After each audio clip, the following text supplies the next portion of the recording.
Marikoten prayit semuriris semuriris eko balik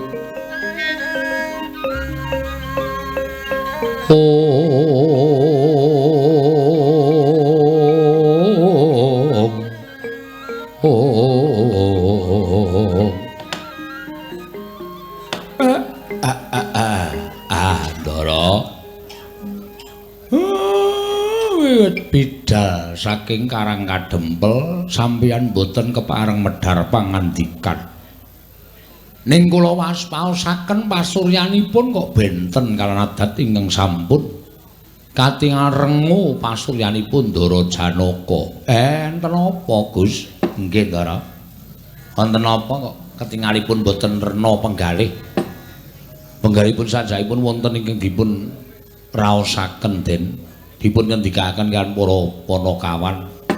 Enten apa, Gus? Kula aturi paring pangandikan.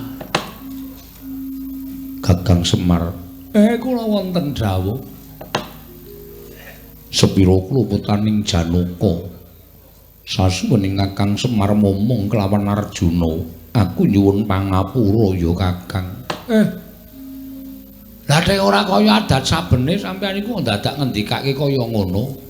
Kakang Semar marmane aku mraptu ning Karang Kadempel ngemban dawuh timbalaning Koko Prabu Darma Kusuma yen to bakal nganti marang Kakang Semar lan ngluwih piganti Arjuna bakal nyuwun pamit kelawan Kakang Badranaya sepisan meneh aku ngaturake panuwun Kakang dene saksuwene Janaka gumelar ning jagat wiwit kuncung nganti gelung wiwit jabang nganti celaprang Kakang Semar ora kendhat nggone tansah anuduhake sarta amrenahake uripe Janaka satemah samengko Arjunaka ya wis purna kewajibaning urip ana ing alam padhang Koko Prabu Darma Kusuma wis pikantuk sasmitaning jawata bilih Pandhawa yen to Pandhawa wis nyaketi marang dina kamukswane Mula aja nganti nggondheli marang lakune Janaka.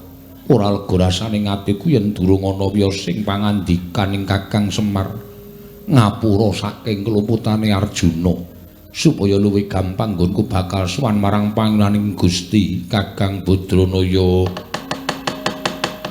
Semarekoten prayitna samurires eka balik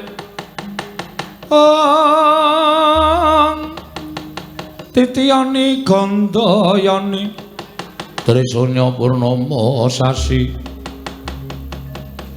gilar-gilaran ing tengah latar milang lintang Bima Sekti ing Hanjula Kilurah Semar Badranaya mulat sarta midhanget pangandikanipun ingkang Bendara Negeri Raden Janaka sakoling mangke nyat saking palenggan datan paring pangandikan namung ngurkepi padaning risang Arjuna.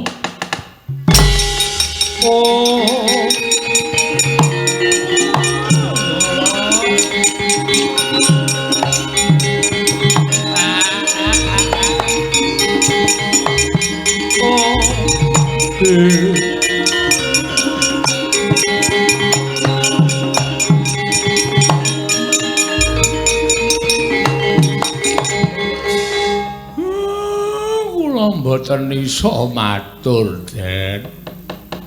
Sampeyan ampun ngendika kaya ngoten niki kabeh wis kewajiban kula.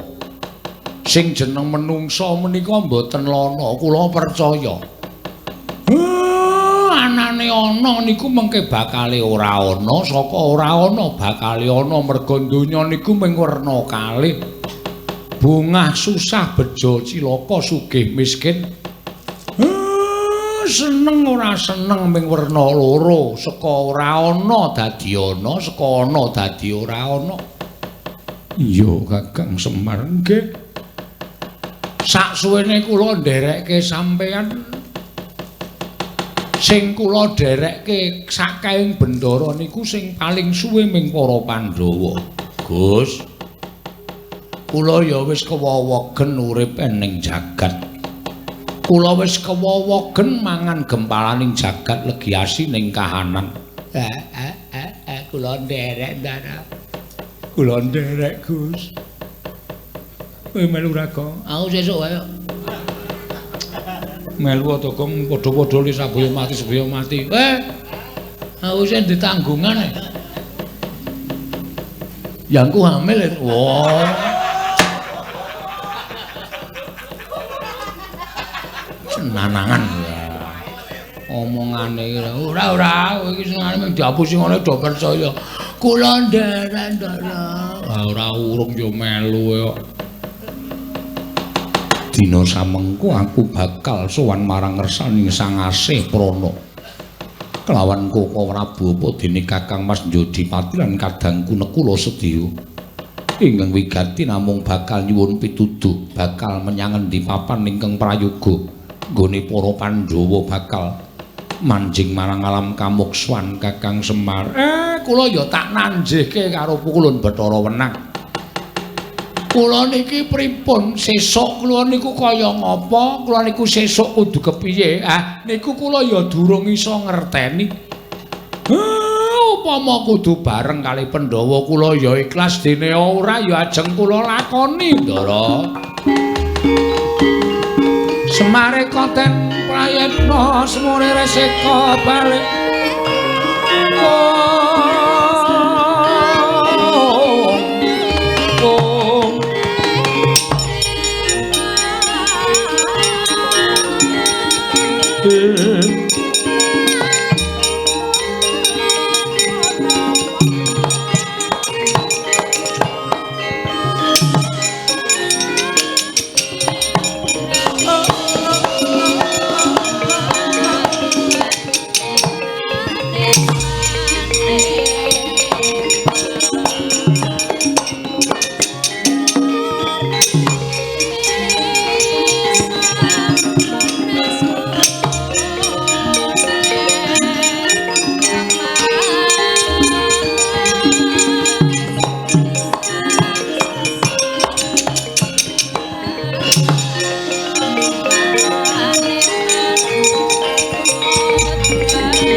lalugon lagune nglegas lho kita linuting kidung kadung kadereng hamomong memangun manah rahayu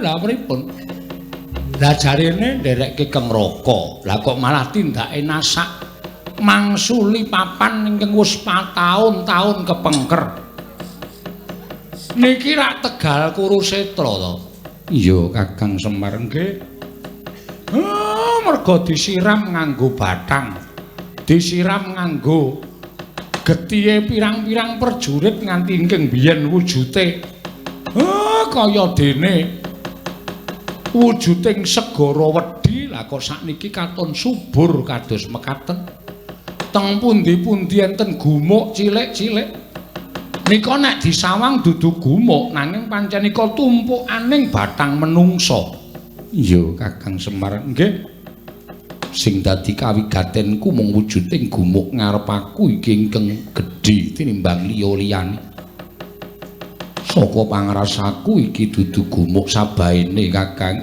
lha pripun to ndak sawang cat katon cat ora Kakang iki dayane apa diusap lisah jayeng katon ndara bumi kuncang kanjeng langit kelap-lapaton lir kincanging risang mawe gandrung ing Pono paningaling Sang Arjuna mulat gumuk sak ngajenging risang pamadya nggih jemeneng katingali inggil tinimbang sanesipun dupi usap lisah jayeng katon netraning Sang Arjuna katoning mriku bangsaning para baju barat jin setan ingkang kapandhegan Ditya Kalajaramaya dengan jarah rayah bathanging prajurit ingkang tasih saged dipun tedha dening sangganing para baju barat mulat risang Arjuna sigra musti Kyai Pasopati linepasaken wani tumanduk madaning gumuk temah bubar sarasana ora karo-karuan salang tunjang rebut ducung sangganing para berkasaan wau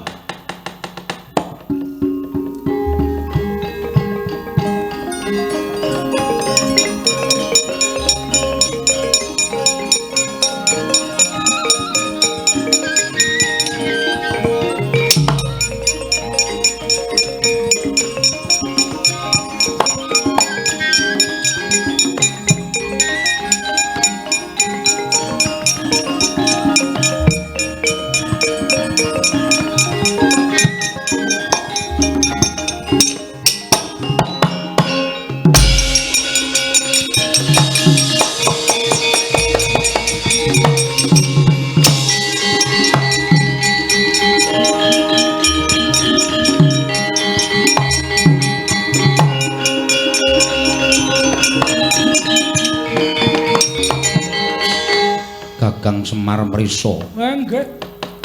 Bangsaning baju barat ingkang samya nedha bathanging tiyang-tiyang ing tasih mapan wonten Tegal Kurukasetra. Wah, lah kok bubar mawut ketiban Kyai Pasopati. Iki ngandadekake Kurusetra katon sangar lan katon angker.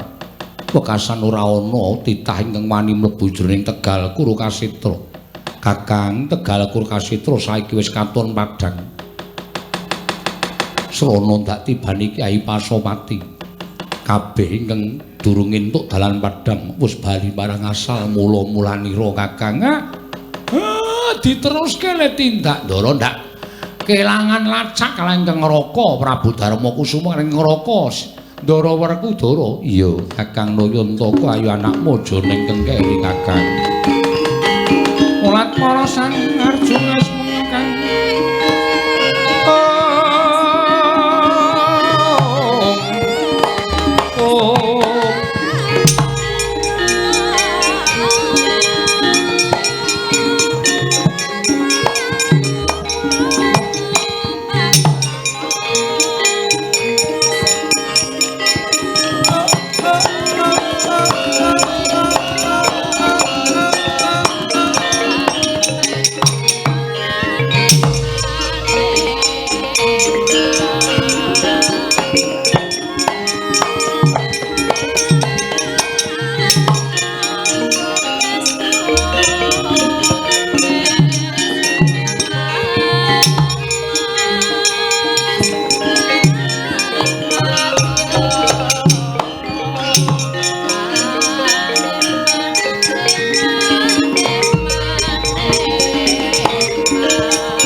langaning kalangwan aglar pandhan munsar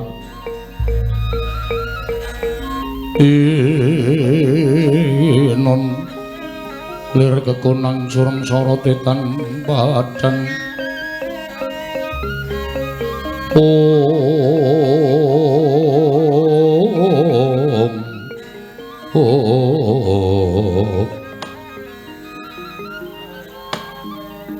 Mas Punama sidam sekaring bawana langgeng Darma Kusuma sukma luhur kita ing nganti kadang-kadang kita Pandhawa catur suwanana ing ngundarandir bawana suwanana ing ngarsa ulun nanging paginiya dene jeneng kita ora ngrajut marang kamurkan teka isih wujud ing yaksa ingkang ngaluhur ing mengkono apa ta sababe kulup wayah ulun ya merga saka nggonku ora nrimakake sarta isih ana rasa nggonku kagul kogelan ing atase Jawata wis paring sabda paring sasmita yen dina samengko anyaketi marang kamukswaning para Pandhawa nanging sabab apa lha kok dadi negara Ngamarta ketekan Brahmana ingkang wujud Resi Bragalba ingkang satemah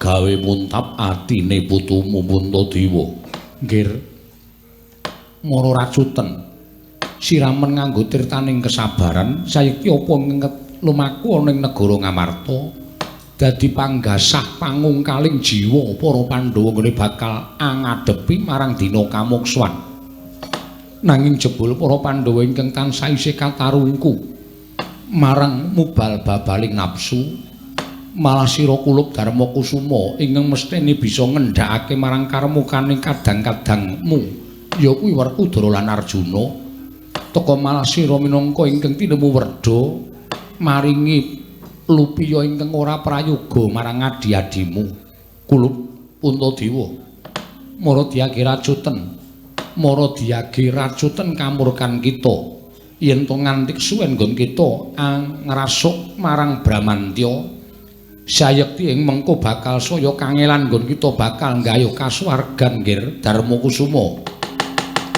gonjang ganjing langit kelap-lapaton lir kincang ing risang mawe gandrung pindha Tirtapatra ingkang marentul saking pepatran akarya asrep penggaling Sang Puntadewa satemah ical wujuding Bramantya wujud raseksa bali kaya winyuni wujud Nalendra ing Amarta Prabu Darma Kusuma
Merenus mubang pangarono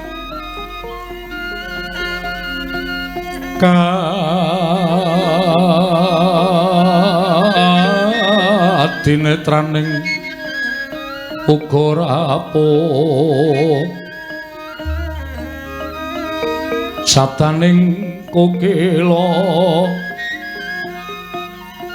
ring kanikara saketar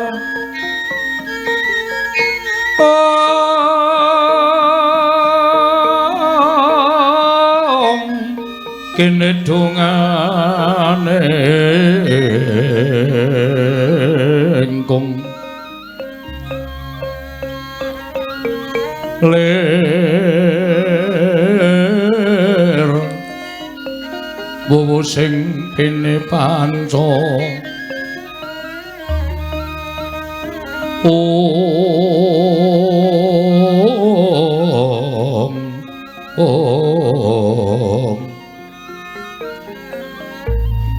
babatoke ngayam wana mrak mangwuking pagagan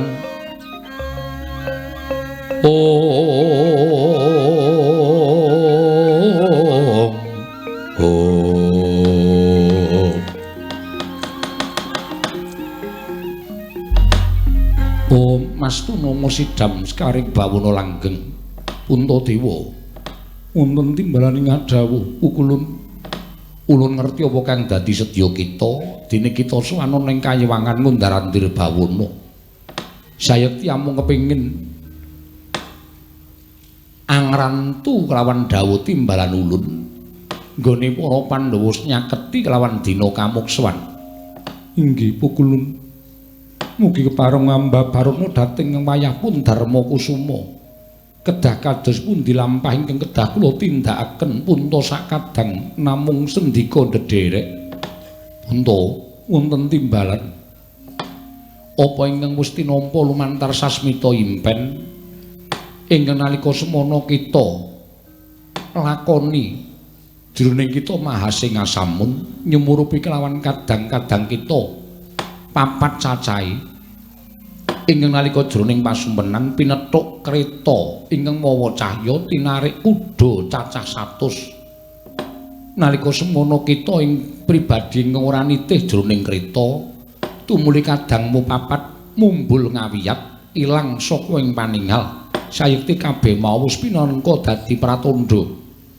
ulun jarwani yonggir apa to sababe dene mengkono sasmita ingkang tinampa dening wayah ulun Puntadewa sayekti ngertiya kabeh mau mbora bakal geseh sarta mboya bakal luput kelawan ingkang winastan pustaka jamus nyang jimat kelima sada mangertiya sayekti ora sadengah nalindra ingkang kuat sarta sembada angrasuk pustaka jamus kelima sada minangka pusaka kejaba amung nalindra ngamarta yaiku Puntadewa jeneng kita sabab kondhang kaluka sarta wis pinesti dening panguwasaning para Jawata amung nalindra ingkang aludira seta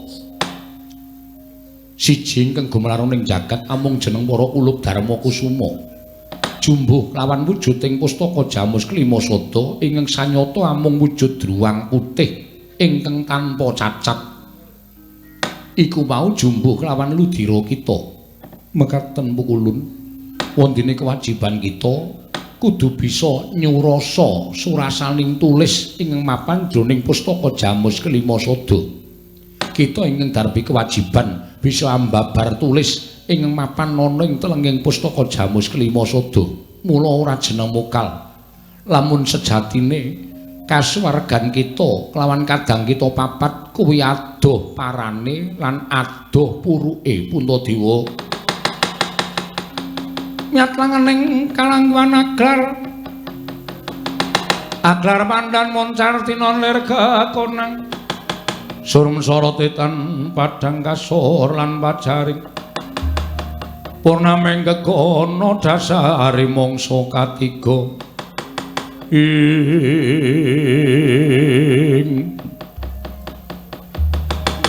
mugi kepareng wami terang pukulun kados menapa lan menapa to sababipun dene paduka paring dawuh mekaten. Puntadewa, aja kaget lamun saknyatane kita isih kudu ngliwati pirang-pirang jaman supaya kita bisa ambabar surasa ing mapan ning pustaka Jamus Myang Jimat Klima Sada. Dene kadang kita ing wis menehi kamukten ingkang wis paring derajat pangkat kelawan jeneng kita lan kamulyan kelawan Puntadewa ya kuwi Werkudara Janaka Nekula Sedewa wis pinesti marang kodrating Wang Manon wis nyaketi marang dina kamukswane dene jeneng kita kudu isih nglakoni laku utawa prihatin bisa nemokake sawijining titahing Bathara ingkang bisa nyurasa tulising pustaka Jamus Klima Sada kula.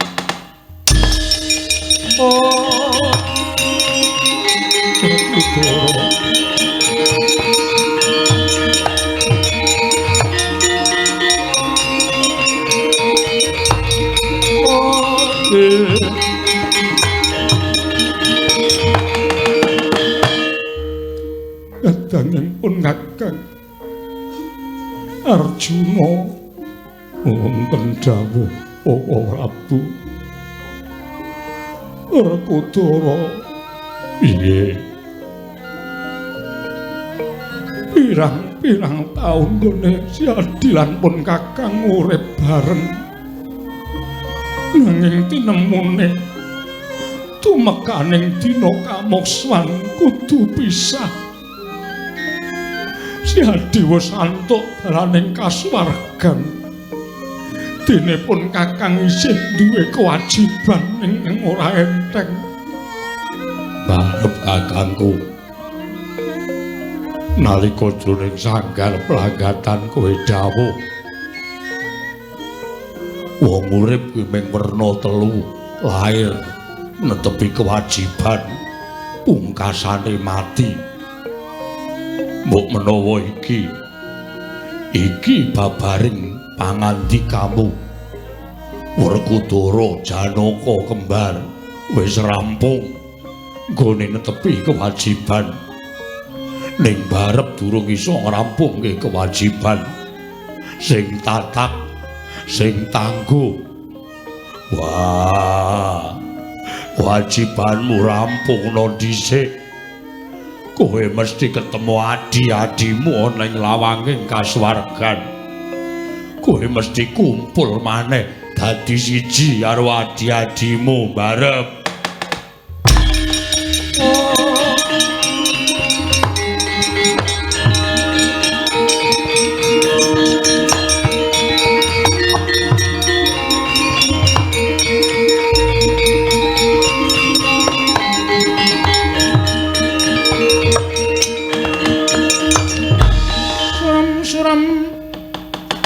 Wangkara kinggeler manguswa kang layon denya ilang kang manise wadananira layu kumel kocemrah nyomaratani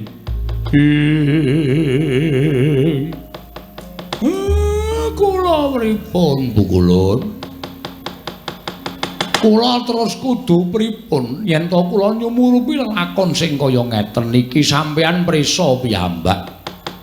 Semar niku ora isa pisah kalih Pandhawa.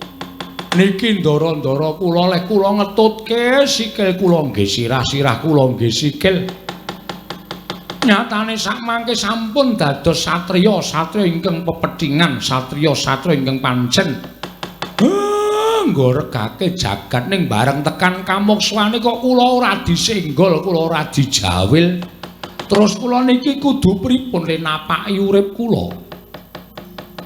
Ismaya sayektine kita pancen boya bakal bisa pisah kan para Pandhawa. Ngertiyo? Atmaja kita nala garing Petruk kelawan Bagong uga kudu bareng bali marang Kasedan Jati mapan ning kasuwargan bareng kelawan Pandhawa catur Werkudara Janaka lan kembar. Nanging tumrap jeneng kita ulun jarwani laku kita sak teruse.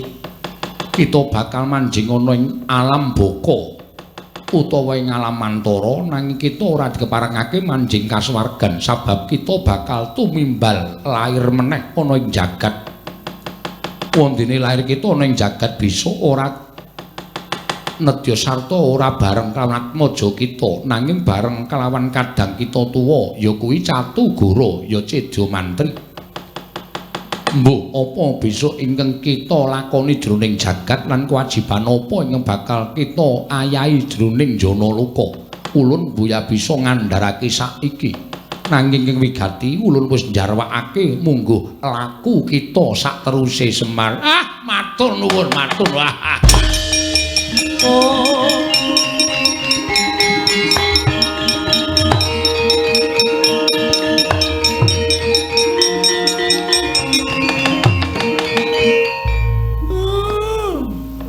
Ampun susah sinuwun.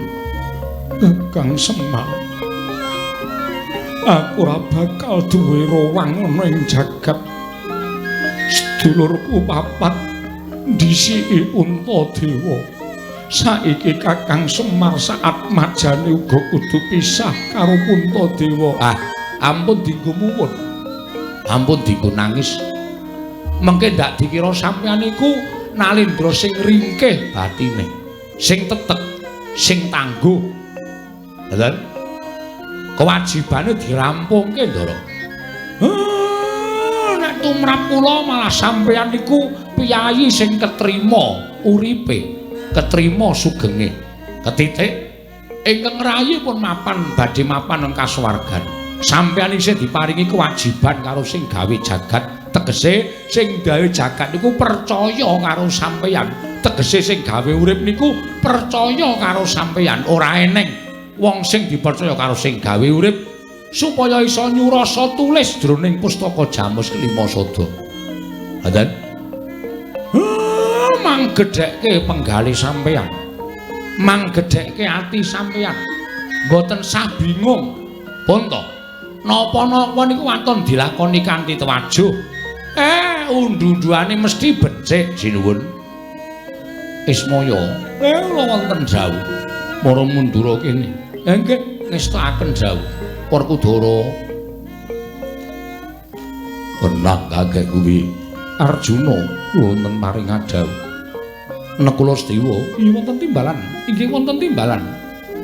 Kita Pandhawa catur lan Panakawan papat ulun paringi titiyang ingkang bakalan njurung laku kita marang kasuwargan jati wujude Garuda.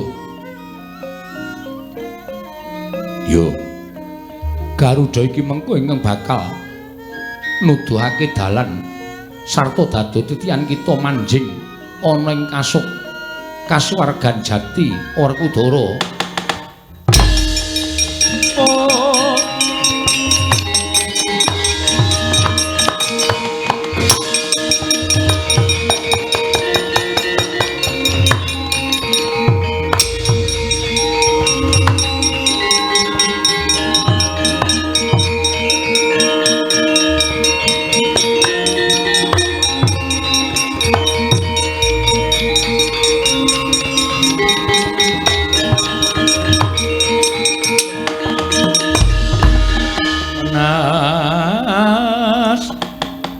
Udira kawang-wang gegono bang sumirat ing Garuda Winantya wonten timbalan Pukulun.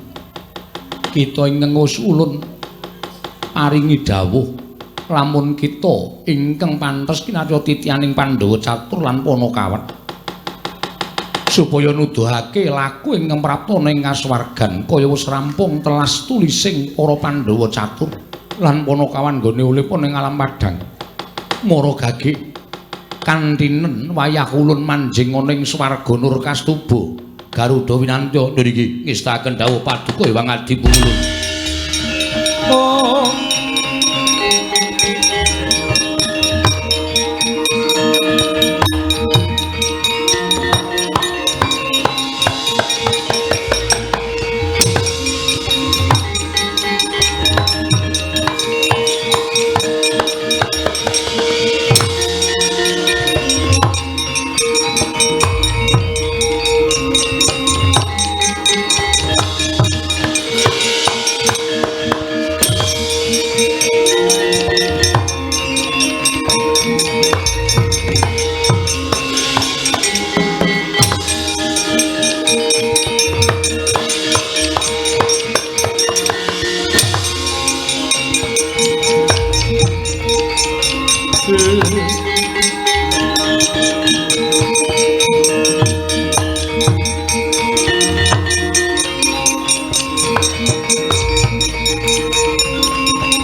Prasat sampun pepes bayu kang tapis.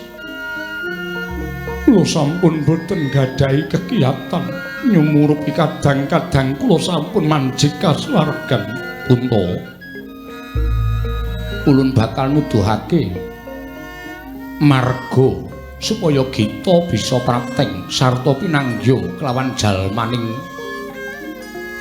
Ditaswanta ingkang bakal bisa nyurasa tulis jroning pustaka Jamus Kelima Sada. Mara mlaku mangetan bener, aja minggok lamun kita durung pinanggya wujuding gunung ingkang pucuke anggondo arum. Wujuding gunung ingkang pucuke anggondo arum utawa winastan Sitiwangi. Nggih.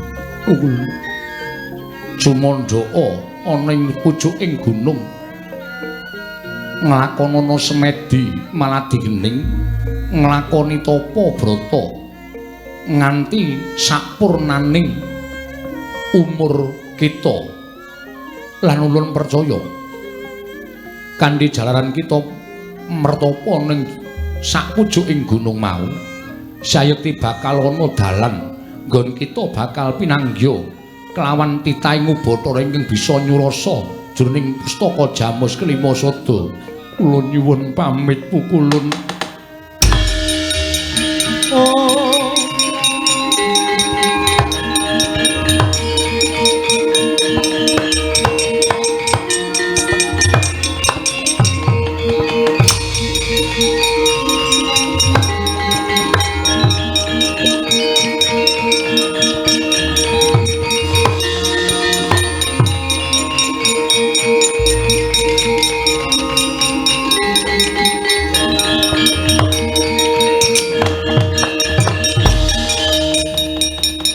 Lumampahing wanci kaya anut kedheping mripat kedhet sepisan ngancik setunggal dinten kaping kalih sesasi kaping telu setahun 2 taun 3 taun ngantos puluhan warsa mangabad-abad sang Puntadewa anggenipun lampah tapa wonten madyaning pucaking Gunung Madyakanda ya pesanggrahan Teja kinurung.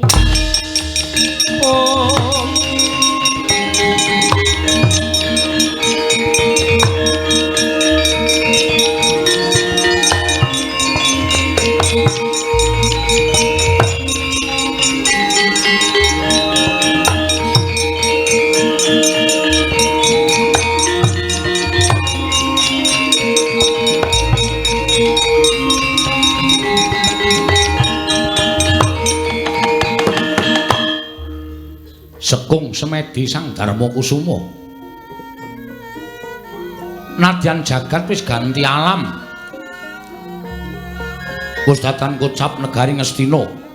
Wis datan rinaosan wujud negari Ngamarta paranditase meger-meger. Sang Darma Kusuma ngene palampah tapa datan mubah, datan musik nganti kaya pratima kencana. Rikma ingkang wis wujud pethak ngalembreh dumugi wonten ing siti. Paranditase ketingal cayaning Nalendra Ngamarta sumunar nganti kaya golek kencana.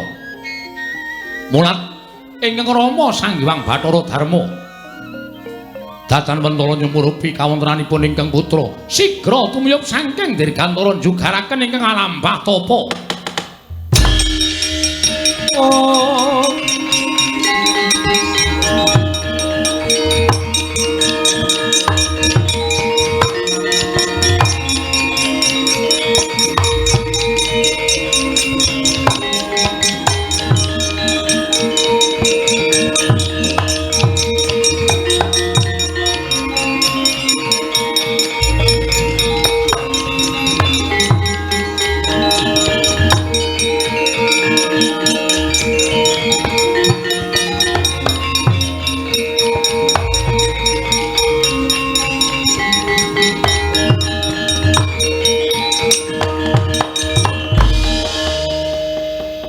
Boten nginten babar pisan.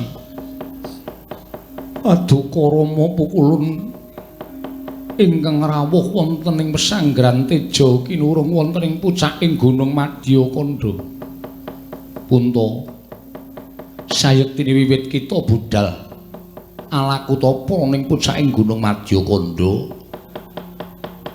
Ulun ingkang tansah tut wuntat kelawan laku jantra kita ya mung ulun sesinglon wujuding sono kelangenan kita Puntadewa. Aduh pukulun mboten nginten bilih paduka ingkang sesinglon wujud sono ingkang sansang ngetutaken dhateng lampah kula Puntadewa. Wonten timbalan sayekti iki wis ganti jaman. Negara Ngamarta lan Ngastina wis ora kinocap maneh. Nanging samengko ana ing Nuswa Jawa wis ketekan para priyagung ingkang padha nyebarake ya kuwi agama ingkang beda kelawan ingkang kita rasuk. Moronggir rungokno dawuh ngulun. Ana ing wetan bener ngalor ngetan parane ana wujuding para ulah agama ingkang padha yasa papan panembah. Papan panembah mau kinarya manembah dening para wong-wong kang padha ndherekake agamaning ulah agama ingkang lagi teka ning Nuswa Jawa. Marasa wanana ndedhe pleya marang kraton Demak Bintara. Ulun percaya lamun ana sawijining pranata agama ingkang ngerti sarta nyumurupi marang tulis pustaka Jamus Miang Jimat Lima Sada. Mbok menawa ning kono dadi jalaran kita nggone bakal bali marang asal mula-mulanira Puntadewa.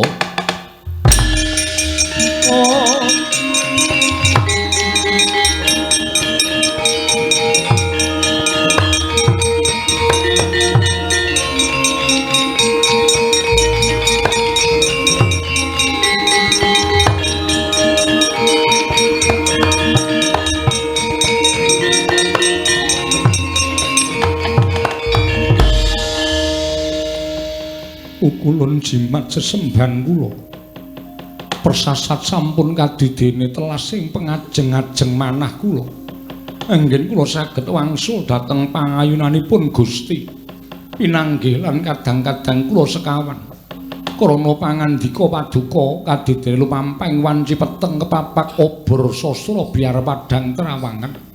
Pukulun kula nyuwun pamit. Kula badhe ngestu padha dawuh paduka Rama Pukulun Sang Hyang Bathara Darma. Kula badhe madosi negari ingkang winastan Projeng Demak Bintara lan badhe nyuwun tulung dhateng jalma ingkang mapan wonten negari Demak Bintara priyagung priyayi luhuring sami lenggah wonten ing negari Demak Bintara supados saged anyurasa tulisipun pustaka Jamus Nyang Jimat kelima Sada Pukulun.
Laju lampahing Sang Darma Kusuma nalika semanten datan mirus lampahing Nalindring Ngamarta tilas Nalindring Ngamarta Sang Prabu Puntadewa nena gandha saping mapan wonten ing negari Demak Bintara nenggih ingkang lenggah madyaning negari Demak Bintara Prabu Jimbun panembaning Palembang Panatagama Kalipatula lenggah sineba sangganing para wali nalika semanten naglar sangganing para wali katingal asri lamun dinulu yen Cinandra nganti kaya beriberan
dadi langit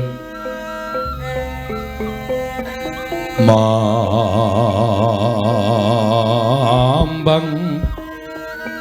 pandhepasulan upamaneka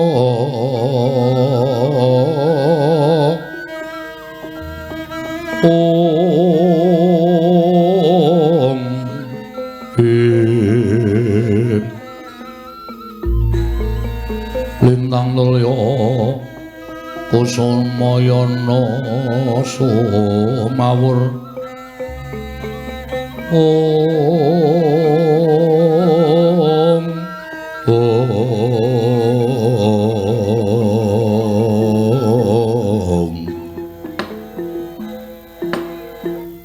Nyuwun pangapunten sewu-sewu kalepatanipun ingkang rayi pun Sultan Jimbun Diagung Pangaksa Sapsama para kadang-kadang kula wali sanging sampun kepareng lenggah madaning pendhapi ing Kraton Demak mugi andhadosna ing kawuningan madaning perembagan menika tanah sanes kejawi amung anggenipun ngrembak perkawis sangganipun para pepunden kula para wali anggenipun yasa inggih menika papan panembah ingkang wujud masjid ing mapan wonten ing Demak.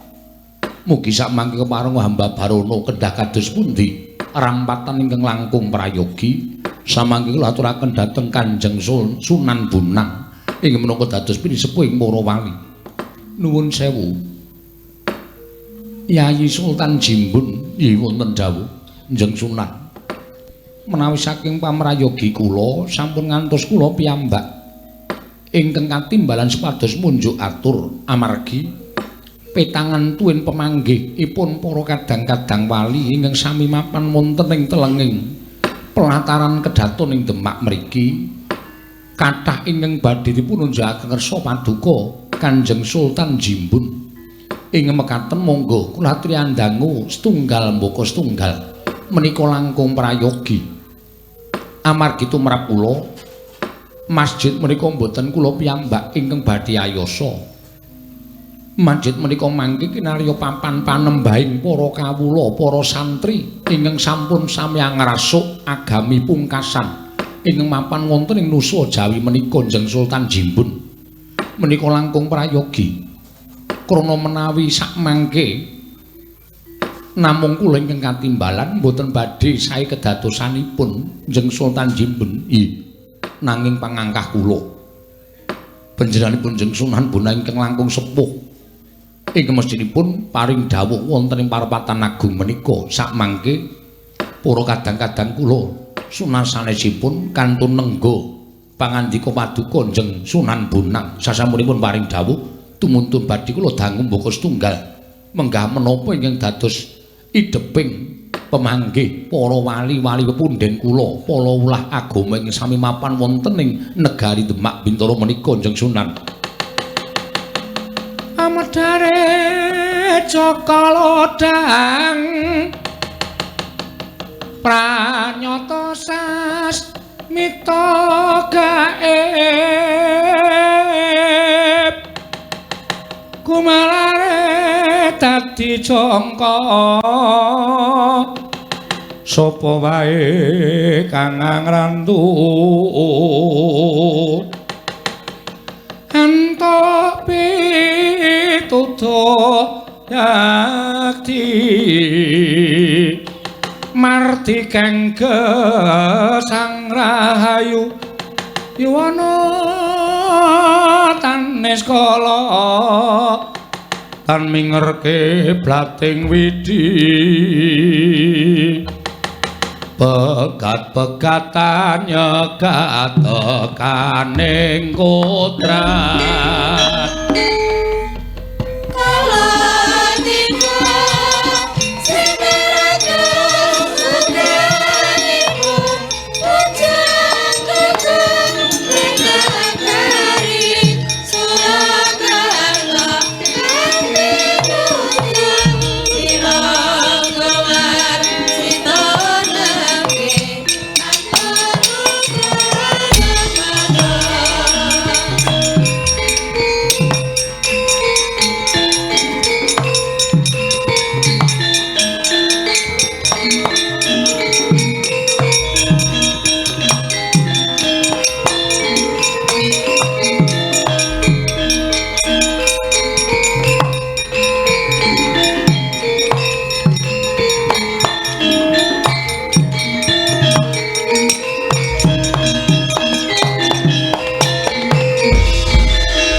ana wujuding santri negara ing Demak Bintara ingkang sowan ngabiyantara mangka tanpa tinimbalan nuwun amit pasang kaliman tabi Njeng Sultan menawi wonten lepatipun ingkang ngabdi diagung pangaksami mugi andados ing kawuningan geger para santri ingkang mapan wonten ing Demak Bintara krana sami muningali wonten satunggiling priyantun ingkang ngalampah tapa pepe wonten ing alun-alun kedaton ing Demak Bintara nitik dhateng pasuryanipun ingkang sampun kumel sampun kucem kula saged ngrahita bilih menika panjalmanipun iblis ingkang sakmangke badhe damel risak negaring Demak Bintara kula semanggaken dhateng paduka sembahan kula Njeng Sultan Jimbun sumangganipun badhe murba wasesa dhateng titah ingkang wantun tapa pepe wonten tengahing ringin kurung negaring Demak Bintara. Njeng Sultan bumi goncang kanjeng langit kelap-lapaton lir kincanging risang mawe gandrung.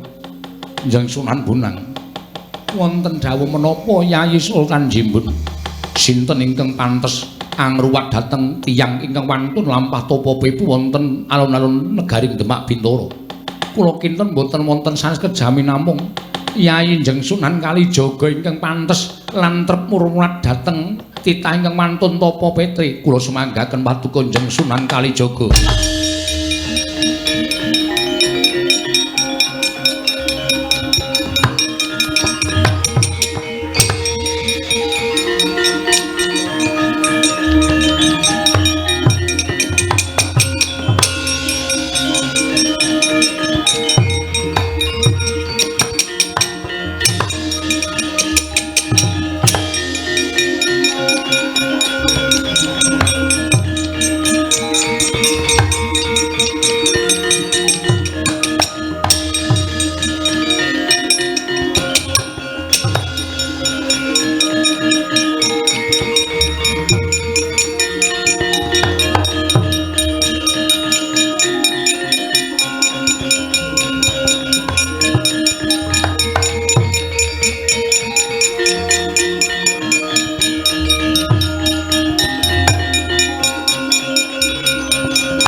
Laguning lekas lukita linuting kidung kadung kadereng hamomong memangun manah rahayu ayu ana tanakolong ing assalamualaikum warahmatullahi wabarakatuh. Nuwun mangapunten kula mboten pana menapa ing sampun paduka ngendikaaken menawi dipun keparengaken kula badhe nupriksa panjenengan menika sinten. Teka busana ingkang paduka agem boten sami kaliyan ingkang kula raso. Menawi panjenengan dangu kaliyan kula menika peranganipun ulah agama utawi panata agama wonten negaring Demak Bintara. Wonten sudi mestani dhateng kula. Kula menika pun Kalijaga. Paduka Raden Kalijaga. Mboten mawi Raden sinuwun. Nuwun sewu. Kula saged mestani paduka menika sinuwun krana sareng kula waspaosaken jebul pinanggihipun nadyan sampun kumel kucem kados mekaten. Panjenengan menika tilas Nalindra. Inggih. Namung negari kula sampun kepengker tebih. Malah sakmangke sampun boten saged dipun kocapaken dhateng sinten kemawon krana dangunipun anggil kula nilar praja kula ingkang winasta negari Ngamarta. Sang Prabu menika jejulukipun kula pun Prabu Puntadewa. Gusti Kalijaga nalika semanten kula nampi sasmita bilih kula kedah sowan wonten negaring Demak Bintara wonten wigatos ingkang badhe kula aturaken kaliyan Nalindra ing Demak Bintara. Krana kula boten saged sowan dhateng ngersanipun para dewa. Awit kula tasih nggadahi kewajibanipun menapa? Kula menika nggadahi pusaka ingkang winastan Pustaka Jamus Myang Jimat Kelima Sada. Pusaka menika namung rupi druwang pethak ingkang tanpa tulis. Monggo kula kadhawan supados saged nyurasa tulising pusaka menika kala wau. Dosa ngulah agama. Menapa paduka saged mitulungi dhateng jasad kula supados sakmangke sageta birat pasiksan ingkang kula lampahi. Kula sampun mangabad-abad anggenipun gesang. Kula sampun kewawoken nyumurupi dhateng jagat. Kula sampun kewareken nyumurupi dhateng solah tingkahing manungsa. Kula kepengin ninggalo pinanggih lan kadang kula catur ingkang sampun kula tinggal. Sinuwun Puntadewa, menapa dipun keparengaken kula nyumurupi wujuding Pustaka Jamus Kelima Sada. Monggo Sang Kalijaga kula aturi nampi.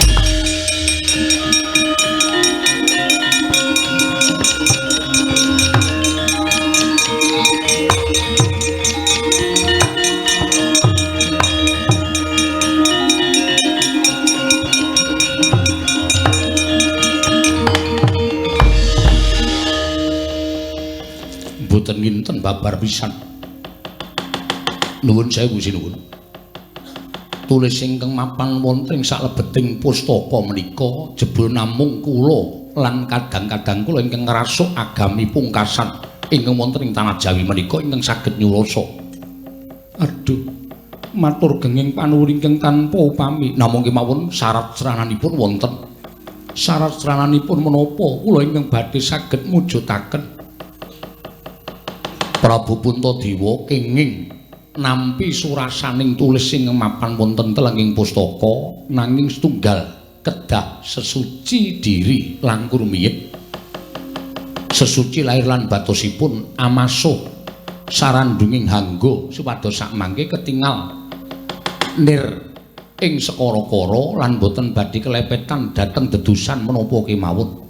Mekaten Sang Kalijaga ingkang angka kalih menapa paduka Gusti kula Prabu Puntadewa tasih kagaduhan wujudipun pusaka sanesipun ingkang sakmangke badhe ngrimpeti sarta anyandung dhateng tindak paduka wonten ing kasuwargan. Wonten Sang Kalijaga setunggal wujud songsong gilap asma Kyai Kanjeng Tunggul Naga. Pusaka wujud tumbak adapur pleret asma Kanjeng Kyai Karawelang. Pusaka awujud duwung adapur jalak sangu tumpeng asma Kanjeng Kyai Kopek. Menapa saged kula suwun? Monggo Sang Kalijaga kula aturi nampi.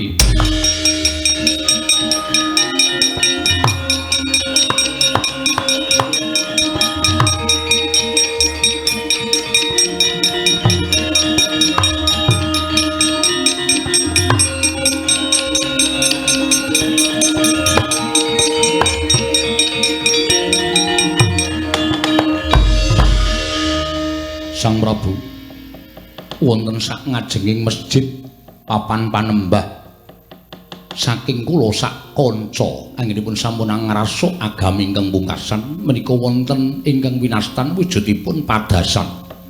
Menika banyu suci ingkang kinarya amasuh sarandunging hangga supados sakmangke saged ical tabeting angkara tuwin reget ing mapan wonten ing sarandunging badan. Inggih. Kula aturi sesuci anut kapitadosanipun Sang Prabu Puntadewa. Saksampunipun menika Sang Nata Prabu Puntadewa kula tengga wonten ing sapempengeripun Masjid Demak Bintara menika. Sang Puntadewa ngestakaken dawuh.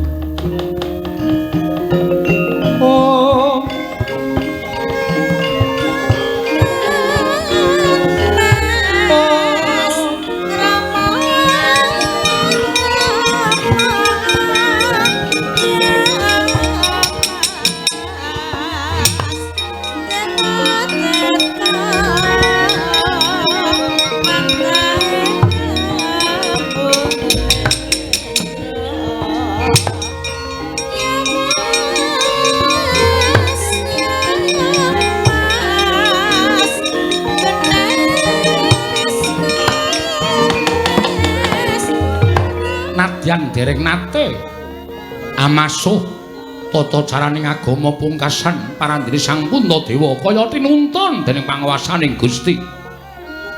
Wiwit saka dlamakan pasuryan grana talingan liwah suku urut den wasuh dening Sang Puntadewa. Satemah katingal mencorong cahyane rikma den ukel katingal cahyane nganti kaya golek kencana. Riwasa paripurna amasuh mawi banyu suci kedaton ing Demak Bintara. Sigra lon-lonan merpeki lenggahing Sang Kalijaga ingkang sampun mapan wonten ing sakepengkeraning masjid Demak Bintara. Kagiat kadrakasan Sang Kalijaga mulat pasuryaning nata ing ngamarta Prabu Darma Kusuma sasat Sang Hyang Darma tumurun.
Kanjeng Sunan, kula sampun lampah sesuci wontening toya suci mapan wontening Masjid Demak.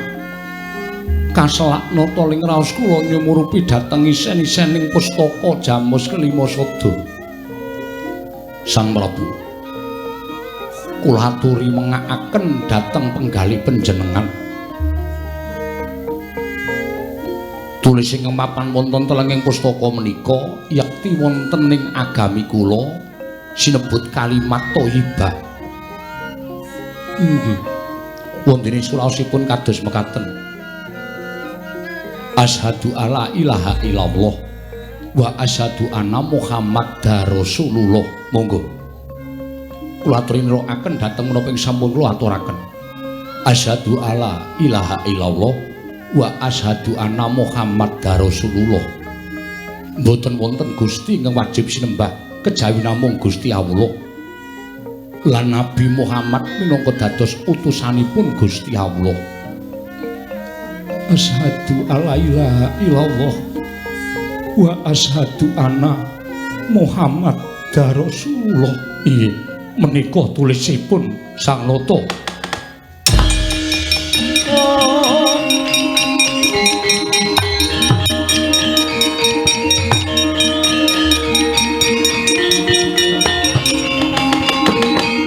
Mergel pangandikaning Sang Darma Kusuma nalika semanten dupi nyurasa tulis telenging pustaka Jamus Kalima Sada. Kadingal mesem Sang Puntadewa bombong ing galih bungah ing penggaling Sang Darma Kusuma wis kasembadan anjarwakaken pustaka Jamus Kelima Sada. Nalika semanten dupi wis ngucap menggih menika kalimat thayyibah. Satemah dangu sasaning dangu ngalentreh wenang salira pepes bayu kang tapis lon-lonan saya ndungkluk Sang Puntadewa. Netra saya suwe saya tingkem satemah pet ilang jagate moksa Sang Puntadewa.